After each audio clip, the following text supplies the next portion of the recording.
Hi there, students. Gore. Okay, gore is a noun, uncountable noun. To gore as a verb, and gory as the adjective. I think probably the adjective gory is the most common. And I guess you could make an adverb as well, gorily, but I think it's probably less usual. Let's see, if we describe something as gory, it involves blood and violence. So I don't like gory films.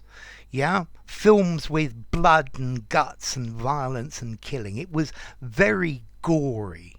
The scene at the end where everyone dies, yeah, the end of Macbeth, of Hamlet, is rather gory, with everybody dying. Yeah, a gory description of something, a very clear description in all of the details. Yeah. So if something is gory, it's unpleasant, it's frightening because there's blood or there's violence everywhere. Yeah. The hospital, the scenes of the hospital were really rather gory. You could also say, give me the gory details, give me the unpleasant details about something. Notice that collocation is quite common. Yeah, give me the gory details about what happened last night. Yeah, I think here we are using gory almost as a bit of a joke in a humorous way. Give me the bloody and unedited details. Yeah, but the scene was very gory. Yeah, full of blood and violence. So gore itself on its own as a noun. This is blood. Yeah, blood and gore, blood and guts everywhere. Yeah, so yeah, a horror film with gore everywhere, the knife stabbing and the blood spurting.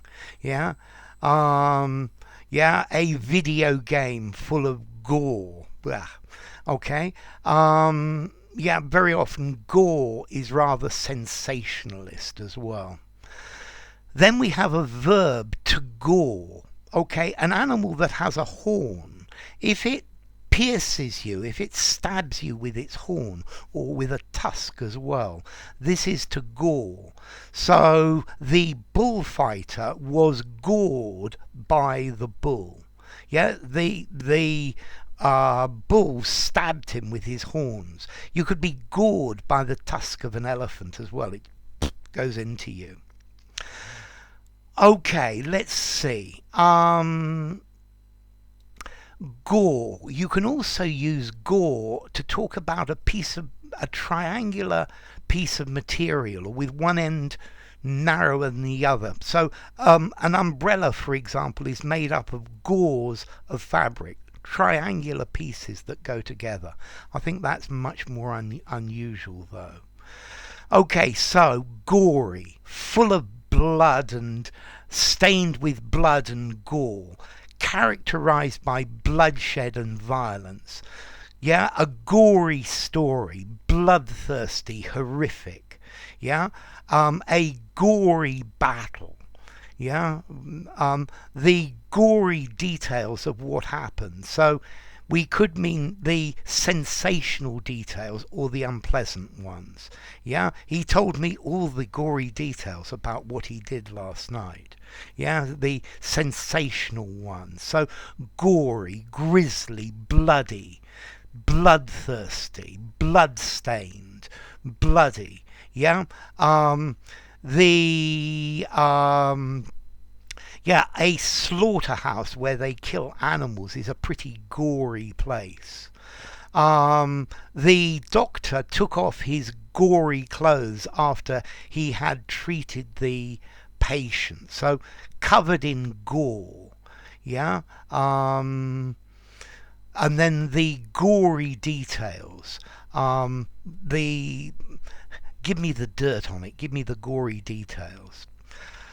Okay, so formality, gore, gory. I'm going to give it a 5 in formality, use anywhere.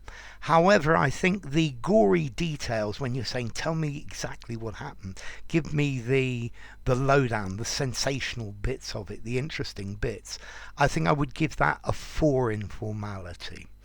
And then as to origin, okay, this comes from an Old English word gore, meaning dung, excrement or muck, from Proto-Germanic gura, manure or the contents of an animal's stomach, from gerd in Proto-Indo-European, meaning hot and warm. So enough. If you enjoyed the video, give it a rating, subscribe to my channel, and I will see you soon. Bye for now. Gore, gory.